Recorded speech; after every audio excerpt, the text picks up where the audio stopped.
with a parade. Straight, straight, straight to the top. Working hard every day just to live a better way.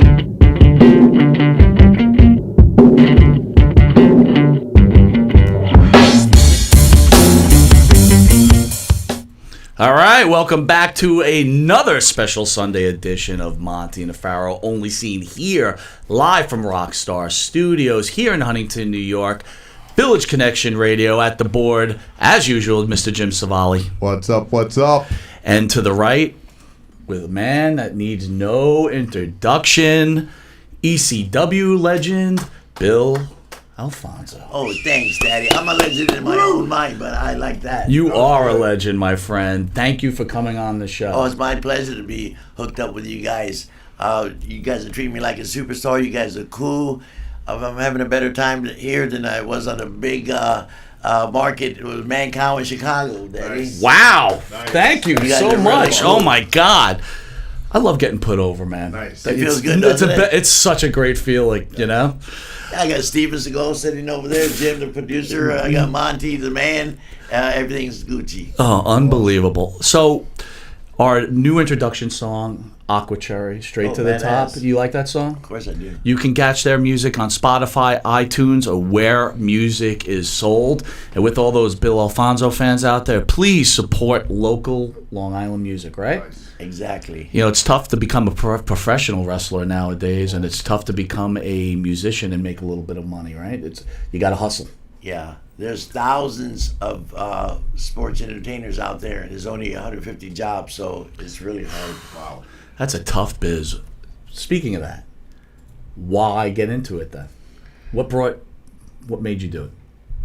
Well, I grew up in Tampa Bay. Hey, first let me give a shout out to my beautiful grandson and my beautiful niece who are watching the show. Nice. I want to congratulate my grandson, John Avery, for winning his soccer game. I'm sorry I missed it, and I'm going to catch the next one next week because I'm off. All right. Yeah. John Avery and Angelica Mary, beautiful. They love wrestling, and they watch the show too with me because I watch it. I never miss it. I haven't slept since 1982, so that means I'm up all the time. So I never miss your broadcast. It's the #1 pro wrestling broadcast in Long Island. Why wouldn't I watch it? You have more superstars in here than anybody, any other show I've seen. It's really cool to be here, Daddy. Well, I really appreciate. It's really cool to have you here, man. I got to tell you. Yeah, I'm just jacked up, man. I'm really me excited too. to have you. Really I excited. was I had like a 2% anxiety when I came in. I said, well, you know, you get butterflies. I don't care if you go to the Madison Square Gardens or to a show last night. It was a little indie show. It's the same. If you lose the butterflies, you lose it.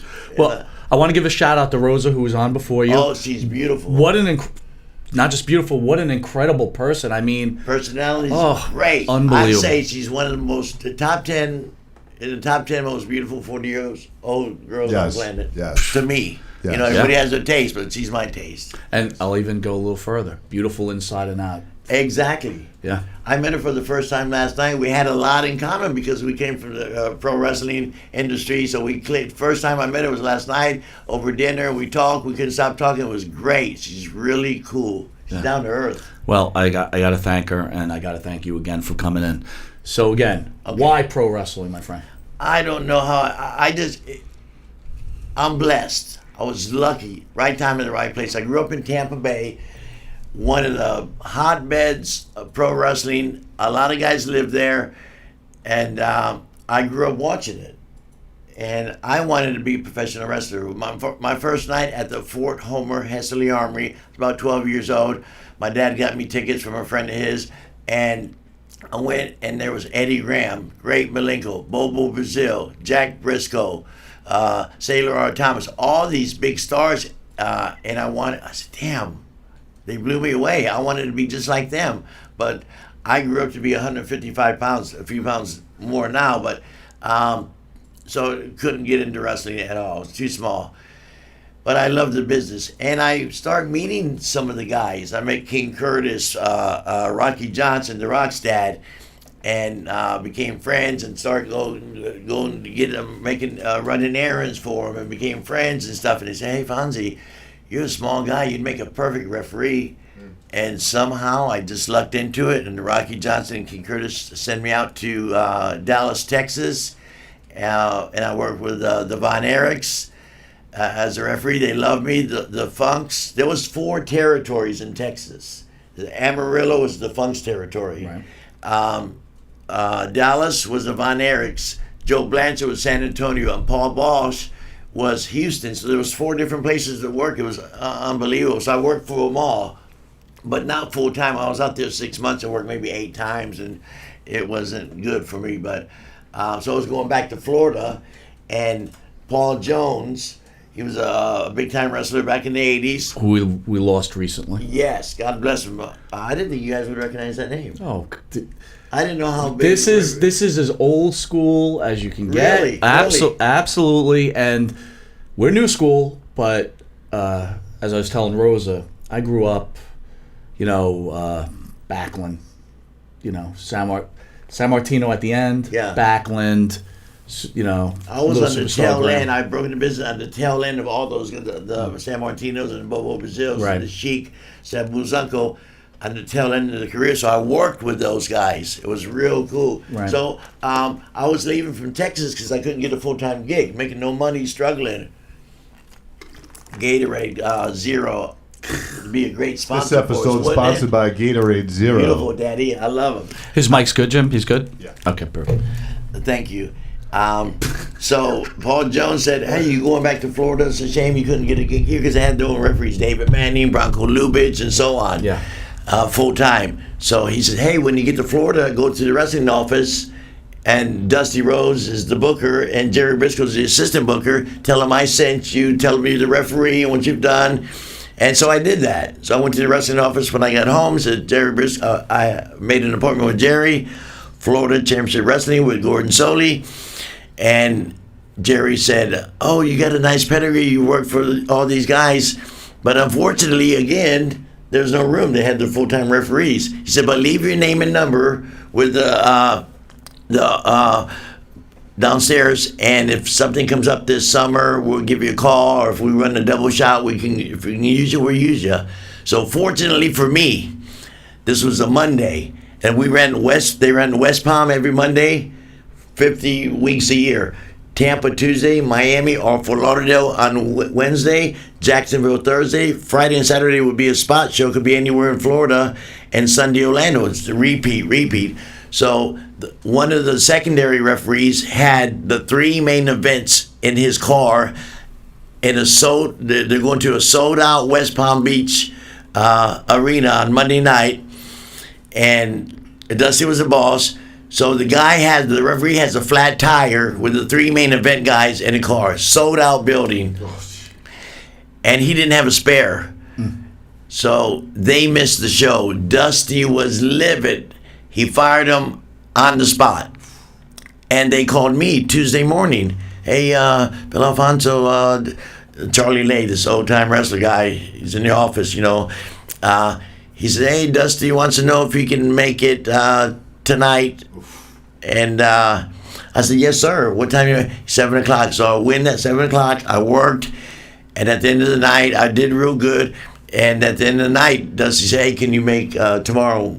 And can you make?" So at the end of the week, by Sunday, they offered me a full-time job. And since May of 1980, I've been working full-time for the next 20 years, and now then part-time and doing the conventions and such. So I had a 20-year gig, worked for every major wrestling company on the planet. I'm so fortunate, Daddy. Weren't you shitting a brick, though, right? Because it seems like Dusty, you fuck up once, done. So now he's like, "Hey, man, you're the man now." Now, did you make sure you were at every event 3 hours early? Are you kidding me? I was never late. That was a great learning grounds there in Florida. I worked with all the greats. I can name hundreds of them. And I'm going to hit you with a few. Barry Windham. Wonder Boy, big star. Jake the Snake Roberts. He was in Florida.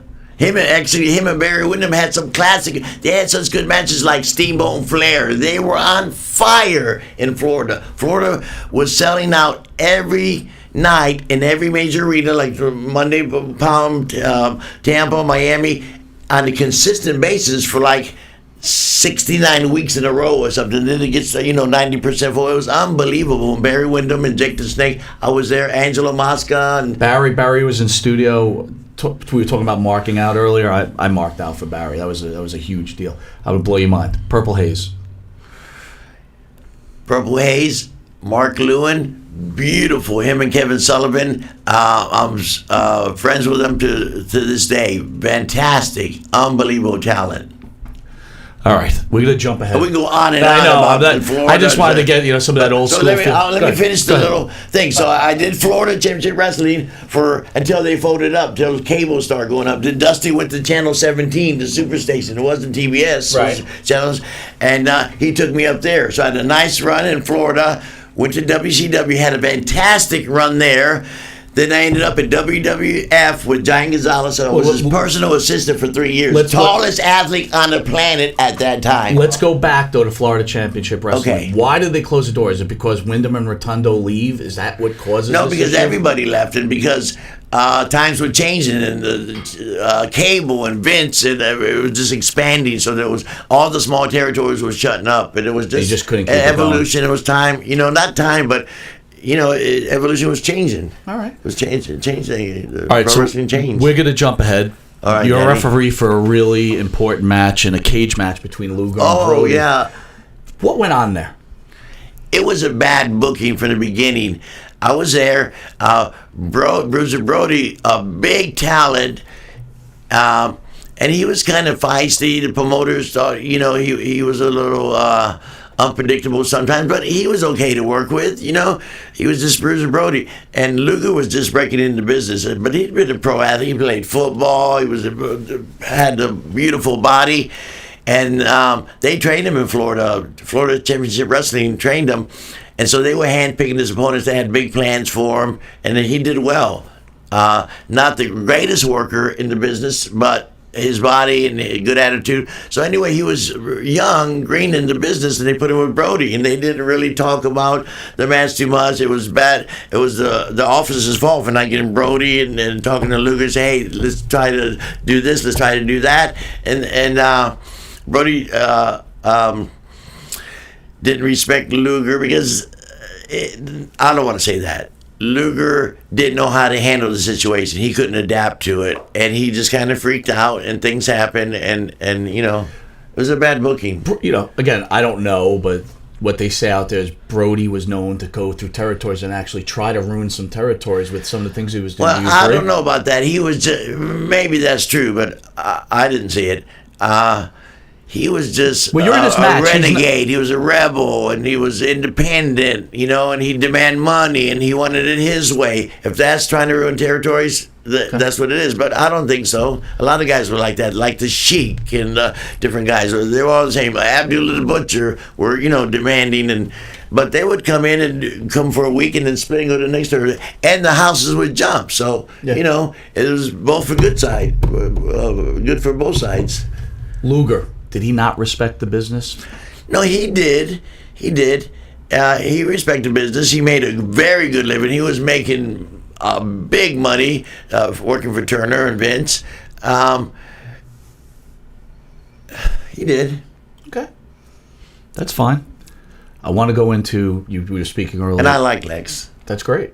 He seems, the rumors I heard were that basically Luger didn't really enjoy the business, enjoyed the money, didn't enjoy the business, but sooner or later he kind of... The business is brutal. A lot of guys find it hard because, look, there is no season. We are 300 and something days a year. Pro football, they're seasonal. Basketball seasonal. Baseball seasonal. Soccer seasonal. We are 24/7 on the road, so the road is actually brutal. I'm gonna give you a quick schedule. I did Monday Night Raw in Poughkeepsie. I did the second Monday Night Raw. They were taping I was on the first Monday Night Raw. Yes, you were. So they would live one Monday Night Raw, and then taped the Tuesday and Wednesday for the following 2 Mondays. So anyway, I did those 3 shows in New York area. The Thursday morning, I flew to San Diego. Did the San Diego, drove up to L.A., caught a flight to Honolulu, worked the show, was there 12 hours, and flew to San Francisco to do Candlestick Park. And that's a schedule. And they go crazy. home. Yeah. You know? So it's really brutal. Guys find it hard to adapt. Either you don't or you do. The road burns guys out. But the money's so good, it makes it better. You know what I mean? Yeah, sure. The money's really good. These guys are making It's like I'm six making figures. big time. Well, so Evan Ginsberg, you ever see the movie The Wrestler? Yes. Okay, he's the associate With Mickey producer. Rourke? That's correct. Yeah. He's associate producer Pretty for The true Wrestler. movie. Kind of, you know what I mean? One of the greatest movies of all time, I liked in my it. opinion. He's also associate producer for 350 Days. He used to have a show on the station. Evan is a huge proponent for wrestlers having pensions and being taken care of. That would be great. But the theory is about that is Vince McMahon, all these big companies, when they were territories, they pay you well enough to support your own pension. So, and I agree. Now it's like the NFL and the NBA and all these big sports. They have the. Why can't we have it too? Because it's a multi-billion-dollar industry. That'd be nice, but I think their theory is they pay us well enough to get our own. And what do you think? I think it could go either way. I made great money. Doing well. My house is paid for. I got a little cash, and it's been good to me. So I did well with my money, and a lot of guys do. Some guys mishandle their money. Look, now Vince has financial advisors, personal. You know, he has all these advisors that teach these young kids who are making $200,000 or $300,000 or $400,000 or $500,000 a year how to invest, how to save money. Yeah. Back then in the day, they didn't. So a lot of guys made millions and fell by the wayside because there was mismanagement. You're a big superstar. You never know when could end. They get hurt. Do you think the WWE and Vince have a responsibility to take care of? Like we all know, Kamala's not in great shape. Is it his responsibility? Vince does take care of his people. Look, he has a wellness program. If you get hurt, they're going to get you right. They have a wellness program. So, again, you got to be your own. You're making enough money to be responsible for yourself. Vince is not I'm not saying Kamala's a charity case at all. But Vince is not a charity case. He pays you good, so you're on your. He does take care of the people. Vince spent $50,000 on me, and I hadn't worked for Vince in 20 years, and I went to their wellness program. I had some problems, and he helped me through it. And he spent $50,000. I haven't worked for him in 20 years. This is someone on the inside that these smarkies out there saying this guy is ruthless or whatever else. He's taking care of the people who have taken care of him. I can't say a bad word about Vince. If you mishandle your money, that's your bad. But at what point do you owe anybody anything? I work, right? If I lose my job, is my company going to take care of me the rest of my life? No, right? Right. They'll give you something. They'll try to do their best, but it's not their. It's what it is, right? Vince has thousands of employees, and he employs a lot of people, which is great. Thank you, Vince McMahon. Your relationship with Giant Gonzalez. I got hooked up. They brought, Ted Turner. He owns the Hawks, the Braves, CNN, TV. He owns so much stuff, it's crazy. He's Mr. Atlanta. He's one of the richest guys on the planet. Top 100 for sure. Probably. Absolutely. I think. So one of his scouts for the Hawks spotted Giant Gonzalez playing European basketball, so they invited him to come play NBA, and they were going to get him in good physical shape. So they brought him over here, got him a nutritionist, fucking a therapist, because his knees were a little bit big. He's a big guy. He was almost 8 foot tall. So he had been playing European basketball for a minute, so he wasn't 100%. So they tried to get him into 100% so he can play NBA, but he could only play 60% for 15 minutes, so he said, they said, don't worry. We own the Hawks. We also have this thing called WCW. Giant Gonzalez said, what the hell is the WCW? Oh, it's just wrestling. What's wrestling? He didn't know anything about it. Don't worry, we're training you. They're going to pay him. They trained him for a year, put him up in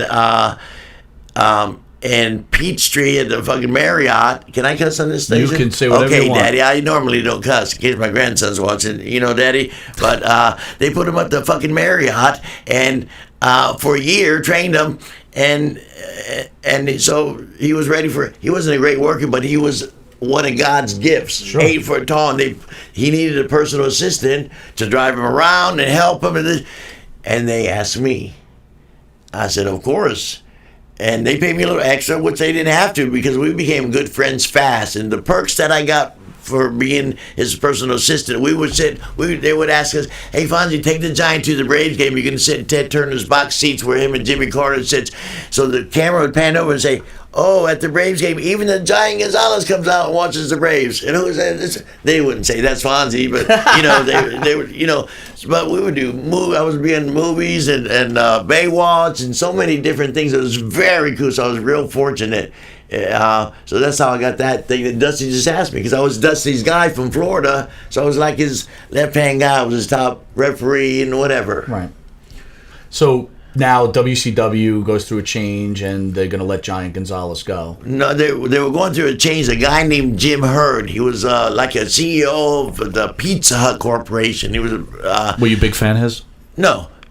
Seems like nobody was. I didn't know him, but he came in, and he's my new boss. And he said, Giant Gonzalez and Fonzie, I'm giving pay cuts to everybody. So say, I don't know if this is exact figures, but say the first year Giant Gonzalez was going to make $300, the next year $400, the next year $500. Right. 3-year deal. So Jim Hurd wanted to shave a little bit of those New Year's off and keep them low. Not low, but big money, but not honor the contract. And he was doing that to a lot of guys. And Giant Gonzalez said, Fonzie, I don't like that. I said, me either. But we don't have a big choice. He says, don't you know anybody in WWF? I said, yes. And he said, we can go to Japan and wrestle in Japan for 20 weeks a year and make big money. Or I can go back and play European basketball. But if you know somebody in WWF, and I knew J.J. Dillon. At the time, J.J. was Vince McMahon's assistant, like the assistant booker. I said, I know J.J. So I hadn't seen J.J. in a while because I'm in WCW for 3 years. Right. And so I called the Titan Towers and Priscilla, the event coordinator, or talent coordinator, answered the phone and said, hey, this is Fonzie, Bill Alphonso. Can I speak with JJ? And I was very surprised to get right through because, that's like calling Vince almost. Yeah. So hey, Fonzie, how you doing? We bullshitted for a minute, and then I told him what was going on and said, hey, the new guy's in Jim Hurd. He wants us to take a pay cut, and the Giant and I want to see what our options are, if there's any, with you and with Vince. He said, well, let me run it by Vince. Fonzie's so good to talk to you. We know who you are. The Giant Gonzalez, let me run it by Vince, and we'll see what he says. I'll give you a call if he's interested. So, okay, we hung up, and I was at my parents' home. I had the Giant because he had a little bone spur. So he had to have a little operation. We were off for 10 days just for that little thing. And all my neighbors love me. They look over this Giant Gonzalez in my golf buggy, my mom's golf buggy. People would say, wow, Fonzie's crazy. He's got all these characters coming over. So JJ calls us back in about 20 minutes. He says, Fonzie, Vince is very interested. I said, we're a package deal, kind of, but if you take him, that's okay, but what kind of a package? I tell him his handler, not his handler, his personal assistant. And he says, oh, we know Fonzie. He said, when can you guys come up? I said, at your convenience. We're at my parents' house in Florida on the lake enjoying healing up. He says, can you guys come up tomorrow? I said, of course we can. Giant, is that okay? Yeah. He said, yes. So I said, JJ, the Giant's got to fly first class because he's 8 foot tall, and I can go cold, don't worry. So he says, okay, I'm going to have the agent call you. So they hung up, the agent calls, 2 first class tickets. We fly up, limo picks us up. We don't go to Titan Towers. We go to Vince McMahon's house. Wow. Which was very cool. Beautiful in Greenwich. Were you marking out right there? Yeah, of course I was. Because I had never met Vince. I'm at Southern WCW and Florida Wrestling, and, he's Madison Square and all that. So Vince walks. So we go to Vince's house, and he's not there yet. JJ meets us at the front door. Come in there. We bullshit for a half hour. In walks Vince in a $1,000 suit with his Nikes on, and he puts us over. Oh, I'm Giant Gonzalez. So I says, oh, I know you too. You're very athletic. I know who you are. I said, thank you, Vince. And at the end of the day, we signed a deal with him, and Giant Gonzalez tells Vince, hey, I haven't been home in 3 years for Christmas. This was like in November when we were doing a deal. He says, you think I can go home? Giant told Vince, I was there, so this is a true story. Giant told Vince, hey, WCW still owes me $60,000. I want to go back and get that and finish up there. Vince says, don't go back. JJ write him a $60,000 bonus, signing bonus. Boom. And then Giant says, I've been home for 3 years. Can I start in January maybe? And Vince says, oh, of course, gives us time to get your gimmick and thing and all that. Wait a minute. So while he's asking this, though, it's your first time meeting Vince, right? Yes. And then I'm in his house. Aren't you like shaking your head like, shut up, what are you doing? You're going for too much. No. It was all natural flowing, and Vince was so accommodating. Wow. And it was true. He needed time to create a new thing, Sure. you know, because I called J.J. Dillon like on November 1st. We were in Vince's house November 3rd. Wow. We were signing contracts November 3rd. Wow. So, you know, it was a So fast-paced when they thing. throw this gimmick on him, are you like, what the fuck? Well, I mean, Vince had all the writers. He had the staff. He knew what his market was. He knew the Giant wasn't a classic worker. He's Right. 8 foot tall, so he wanted to get the best out of it. He wanted to make an attraction. He did. It was okay. Yeah. But he could have went with Giant Gonzalez or whatever. You know, Yeah. whatever. El Gigante, whatever. But Vince chose that, and it worked out. It was okay, yeah. Yeah, it was fine. okay. So, move a little forward. You know, it all ends. Giant goes home. Was Yeah, he the always, Giant was having little health problems. He was, was he always a diabetic, or was it? No. It came and this 4 years he was in the States here. Okay. You know, the Giants don't live long. Right. They got the Giants disease, and he told me many times, Alphonso, you know, I'm going to die young. Andre died at 43. Yeah. And, How was his English? perfect after a minute. Wow. You know what I mean? Perfect. And he was really well proportioned. Like didn't have the Giants disease yet, where he had the disease, but he didn't have it where his forehead was Right. growing, his jaw was protruding. You see sure. so he was well proportioned, and the women loved him. And that was good for me. The women adored him, and I'm not talking about wrestling fan women. Those women, but we'd go to a mall, and these women would follow us around, and I mean, beautiful women. He was selective too, but he attracted beautiful women. All right, so you're going into it. Tell me a story. You guys at a bar one night together. Someone comes up to him. What goes on? Oh man! And then, are you in the same room together? No, we never split a room, but I was the room right next to him, because he would call me at 3 a.m. We'd check in. We liked the Marriott. They were comfortable for him, and they would accommodate him, bring him a little thing on the end of his bed because his feet would hang over. Right. They were really cool, and so he'd call me numerous times during the night. Many nights. Hey, Fonzie, I'm a little hungry, or I can't sleep. You want to play some cards? It's 3 o'clock. They're paying me good money. Plus, he was one of my best friends. I'm with him 3 years, so we became super friends. So, we kind of had the same schedule. So, we had our habits were the same. He would call me. So one night he calls me. If my grandson's listening, this is adult Maybe entertainment. we need to turn the grandson needs to turn it off. John a little Avery, bit. don't watch this. Well, it's not bad. It's you growing up. You're 9 Yeah, years but old. you know what? It's It kinda might young. get a little bad after this. Go ahead. No, but I'll make it presentable. Keep it on. So here's what happened. After numerous times, 3 years, he's called me 500 times to go get him a hamburger or play this or, watch something on TV at 3 a.m. So he called, my phone rings, we're dead asleep, I don't know where we're at, Los Angeles, whatever. So my phone went, hey, Fonzie, can you come to my room? I said, okay. So I'm expecting him to say, Fonzie, go get me 2 hamburgers, go get me a chicken sandwich, 5 chicken breasts, a dozen eggs, scrambled, whatever. So I knock on his door, he opens the door. I said, John, what are you doing naked? You're standing there naked. Big guy. He opens the door, and there is one of the most beautiful blondes I've ever seen, 120 pounds, beautiful, naked in the bed. I said, wow. So he said, come on in, Fonzie. She was just beautiful. I couldn't believe it. Oh, I could believe it. So I walk in, and he said, Fonzie, I got a problem. I said, what, John? You want me to go get you some kind, whatever? What do you need? He said, the girth on me is too fat to get inside the girl. He said, can you do her for a few minutes and loosen her up? Oh, my God. And then you leave soon as you loosen her up, and then I take over. Now, that's a pretty good job, right? I'm getting paid 6 figures to bang a beautiful blonde. Did he let you for my finish? best friend. Did he let you finish though? Before? No, no. You're just warming her up. I just warming up a little bit. That's kind of a crazy story. That's like the but craziest it's true. story I've My ever God, heard. I'm embarrassed to say that. You know what I mean? But And it's what happened. Is he watching though? Like, He's okay, right there. okay, I'm tagging you out now, Bill. I think you did Pretty it. much. And the girl was so accommodating to me. Oh, don't worry, Fonzie. She was very cool. It wasn't like she was anti me. Yeah, no, I get it. Oh, come, oh yeah, boom. Just See me beautiful. later?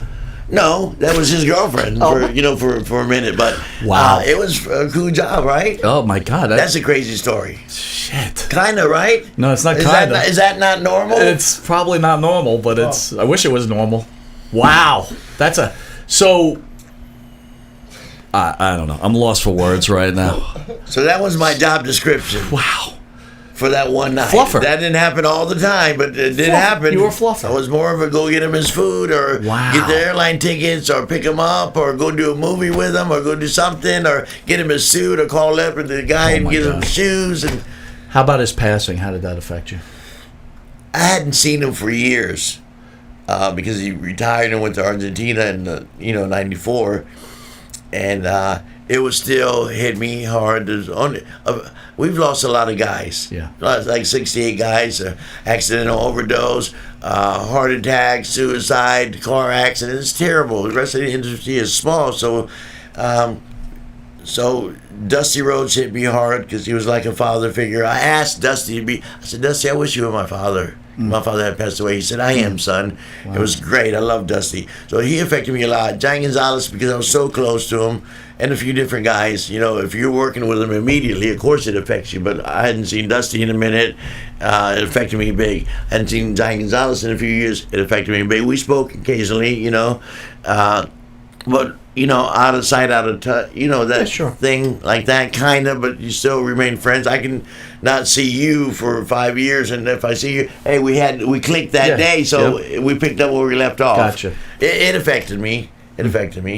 He was we lost one of God's gifts, like Andre was a God's gift, the special gifts, and Giant Gonzalez. Man, it was great to be around the largest athlete on the planet. It was cool. At that time. And you supplied him. Think about what you did for him too. You supplied him with a friendship. It was like that Bible story where the myth where the little mouse takes the splinter out of the big lion's claw. Yeah, sure. I did that, and we fell in love with each other, and we went around the world, made a little bit of money, and went around the world and did some unique things, and we formed a great friendship. I love it. I was very close to him. He didn't like anybody riding with us. If there was an emergency, somebody wanted to jump in, okay, but it was just me and him. So a little bit of man jealousy going on, right? No, he just didn't like people to be around him. We had created our own personal travel system. World, right? And Ted Turner supplied us with a brand new Cadillac from Avis every day for 365 days a year. Now, was there any point? 3 years. Was there any point you felt like saying, "Go get your own fucking hamburger"? Though? Never. Not once. Nope. Wow, good for you, man. No, I enjoyed my job. Man, I want a friend. I keep saying this. This sucks. Hey, it's a job description. If they're paying me 6 figures and they tell me, Fonzie, go sweep that over there. I'm sweeping it. Okay, they don't ask you that, but I would. I would There's too. a reason. Who wouldn't? All right, we're going to jump to ECW. I know you get out of the WWE, take a break, you go in Florida, you're hanging out a little bit. Boom, phone rings. And so at the end of my WWF career, and I'm still affiliated with them. Yep. I work with their wellness program a little bit. So Giant Gonzalez had left because it was, injuries. He was tired. He was too big, and so he went home. And they kept me as a referee. Mm-hmm. I'm grateful and fortunate. So they kept me. And about a year goes by, I do the WrestleMania, do all that stuff. So as time goes by, wrestling declined a little bit. Their revenue declined a little bit. So they were tightening the belt. So they didn't have the water cooler. They said they had to get rid of some talent a little bit, shave their budget. So they said one of the agents come up to me. Not one of the agents, some guy. Mm-hmm. Came up to me and said, Fonzie, unfortunately, this is what happened. Shaved the budget, and you were one of the last referees we hired, so you don't have a job. Wow. Kind of cut and dry like that. So I was upset. One day I'm making good money, having a job, loving life, and I get that news. So by the way, what does a ref get for a WrestleMania shot? I made $10,000. That's not Worked bad. one match. Holy shit! Nice, all expenses paid. Can't beat it. Yeah, beautiful. All right, So I was upset. This ain't come from Vince. It came from one of, it's underneath Vince, underneath the office, way underneath. The guy's name was Steve. And I went up to Vince. We were doing TV. I said, Vince, I just got word. No notice. It was really bad the way he said it to me. He said, what, Fonzie? You kidding me? The guy got in a lot of trouble for presenting my departure like that. It wasn't cool. And Vince says, Fonzie, I'm going to take care of you. And when business picks back up, we're going to hire you back. When we come to Florida, you're going to work every Florida show. And in fact, he gave me a beautiful severance package. Beautiful. So I was nuts. So that made me feel good. And, so I went home. And was enjoying life. Now, this is my first time off since 1980s, and this is 95 or whatever it was, 94. And I went home. I said, damn, what do I do with myself? I got money. The house is paid for. Everything's Gucci. And I said, okay. So a month or two go by, and I'm still on TV from, they tape and all that. So Paul Heyman is my dear friend. I helped him in Florida. We worked together in Florida in his early part of his career. Then we worked together in WCW, and we became friends. So I get this phone call from Paulie. I haven't heard from Paul Heyman in a long time. Hey, Fonzie. Hey, Paul Heyman, how you doing? We're bullshitting on the phone. He says, look, I got this company. It's called ECW. I said, what the fuck's an ECW? Because I had only worked mainstream for all the big companies. He said, it was this indie company. We're in Philly. We're doing this. He said, I got this little 4-week program for you. I know we'd love to have you. We'll take care of you. We'll fly you up and all that. I said, okay, no matter what happens, it's my friend, and I'm not doing anything. So I fly up. We do this sports entertainment referee, just fresh off of WWF. I was anti-violence, commissioned from all this gimmick, and I wanted to stop the ECW violence because they were hardcore tables and flames and women going through tables and thumbtacks and chairs. Oh my, it was crazy. So I got a lot of heat from the fans. I would stop they were waiting for a Taipei death match where they put tape on, dip their hands in gloves, then in glass. Then they would have a match. There were juice all over the place. So these people, the fans had been, the smart marks in ECW were waiting for this match. So I was the referee. So a little trickle of blood, I stopped the match due to the lack of vision in the opponent's eye. I'm stopping the match. The people wanted to fucking hang me because I'm taking their entertainment away. Yeah, sure. So I got natural heat. So, and I was supposed to get choke slam at the end of the 4 weeks and go home. But Paul Heyman seen something and kept me and then put me with Taz and then Evolution. I was there 5 years managing the 3 top guys. And I was fortunate enough to have a great position in ECW. So that's why I'm sitting here today. Well, did you take that gimmick from John Tolis and his coach gimmick? No. Paul Heyman gave me the whistle. So did you feel like conflict of interest at all? Not at all, Daddy. I'm a different whistleblower. I'm a different Fonzie. I was a totally different character. I'm kind of unique in my own way because Paul Heyman said, Fonzie, just be... Monty, can you tell I'm a little hyper? I don't do any drugs. Can you imagine me on coffee and speed and cocaine or something? I'm naturally hyper, Daddy. So Paul Heyman says, just extend your hyperness a little bit, and we got a character. Okay. I talk fast. I do these crazy interviews, and it was just meant to be. But you had to be there, right place at the right time. If you try to force me in, if Vince called me today and says, Fonzie, you want to try this same gimmick, and it doesn't get over, it's because the time's different. Yeah, it's different time. You had to be there to really... Like I beat Beulah's ass. Me and Beulah had a match. Yep. It's a 22-year anniversary, like this year or this month or something. You had to be there. And they're still talking about the match today because I bled to death. You see that big Beulah's box? Yeah. Go that way, it looks like Beulah's snatch. Nice. There you go. Go that way, it looks like a big. So my point is, you had to be there. And I don't think we can make Lilene hit twice. If Vince brought me in, that'd be totally something different. I don't know. It seemed like you still got it. Maybe. It might work. Listen. I would think so, but Scorpio was in here, Shane Douglas, the Gangsters. My I want you to weigh in on Chris Candido and your thoughts on Candido. Oh, my God. What an unfortunate thing that happened. My God. God bless him. He was so talented. He was one of the top, 20 workers in the business. He was very good. Unfortunate what happened to him, man. Big loss to the wrestling family, Chris Candido. Beautiful guy, good-looking kid, can work his ass off. Damn it. All right, but you're in the locker room. Yes. Okay. Candido's with Sonny. Yes, Sonny was one of the most beautiful girls ever. Absolutely. And what a personality she had with the mind. She was good and beautiful. God bless her.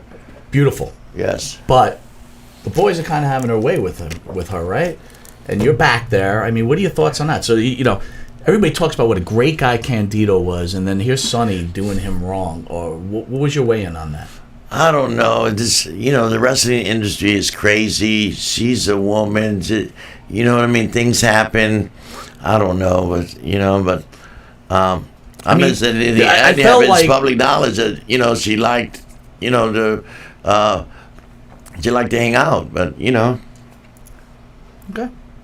I'm on the good side. I like everything Gucci. No, I get it. All my only point is everybody always says such wonderful things about Candido, and even when he was in the WWE and ECW, it seemed like she was just really. We can say can say wonderful things about Sunny too, but unfortunately she's human, and she makes some bad choices and things happen. You actually managed Sabu. Yes. Right, and when I talk manage, you managed him. You managed his money. You managed everything for him, right? I didn't actually manage his money. It was more of a showbiz, a TV deal. Were you we traveled together when I was traveling. Were you close with him? Yeah, absolutely. Wasn't he one of the guys bagging Sonny at the time? I don't know. I can't comment on that because I don't know. He might have.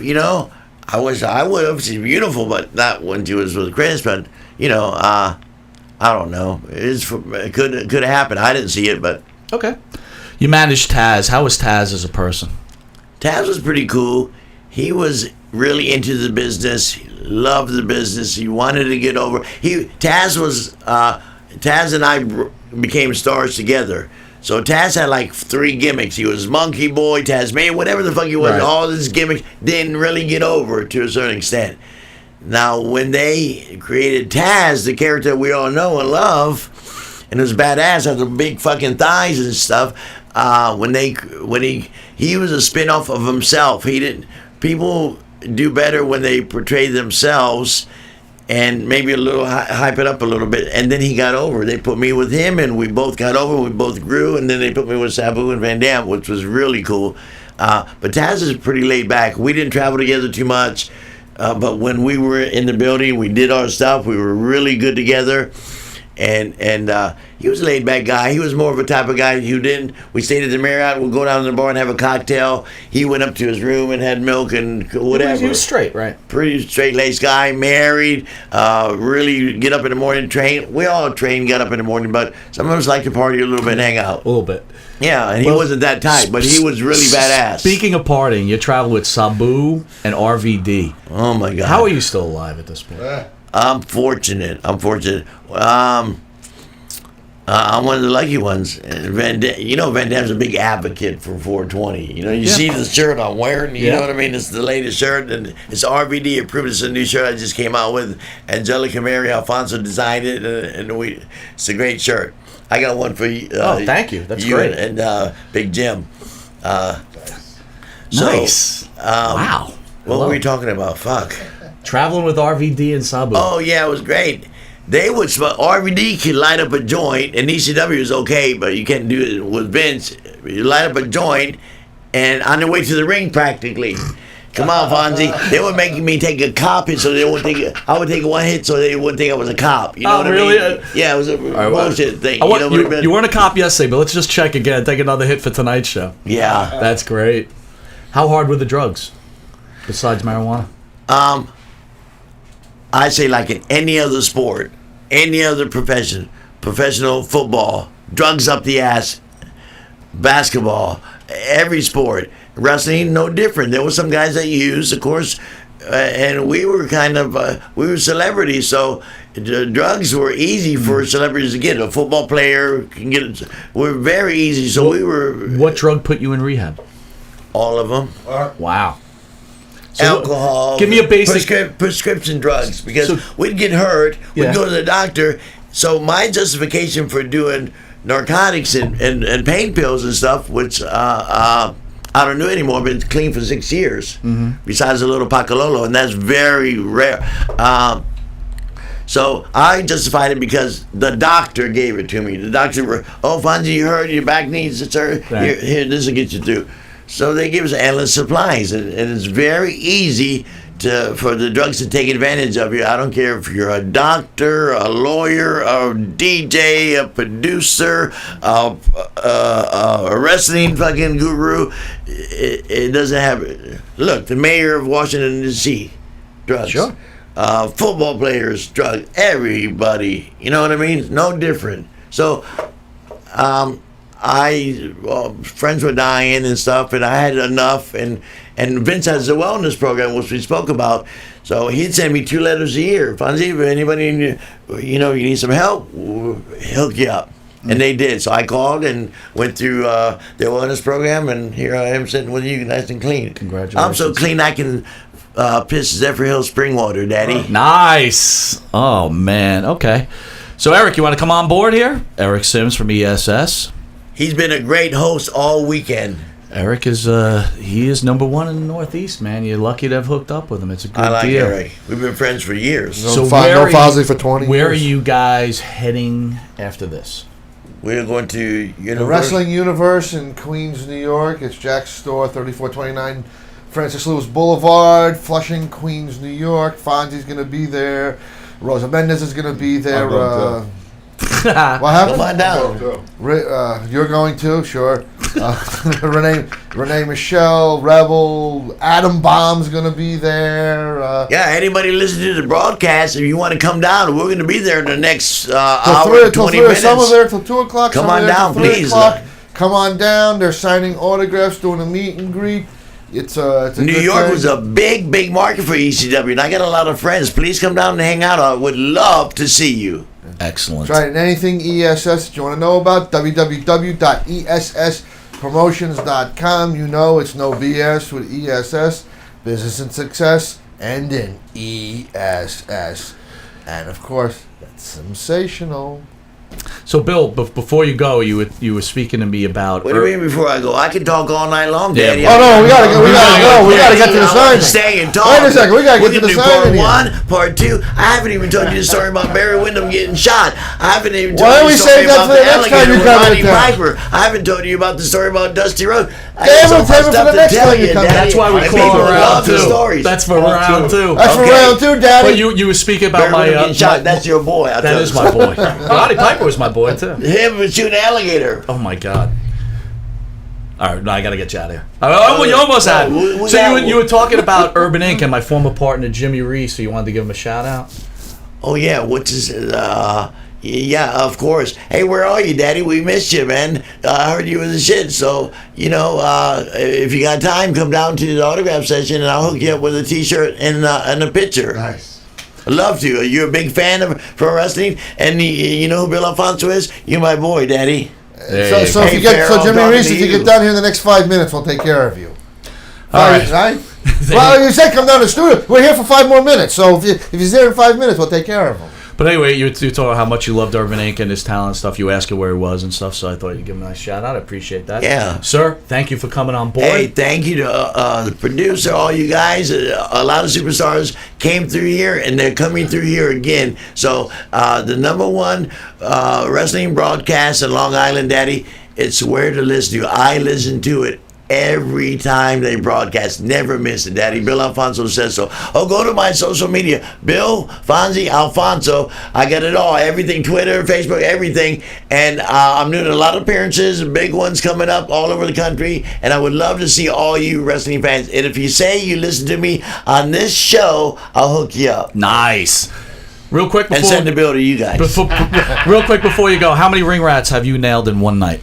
Well, I attract, I don't know why, but the big bone, heavy set blondes love me, Daddy. Sometimes I love them too. Oh, man. Anyway, this has been Long Island's number 1 pro wrestling broadcast. For Eric Sim, Jim Savali, and none other than Bill Alphonso. Thank you again, sir.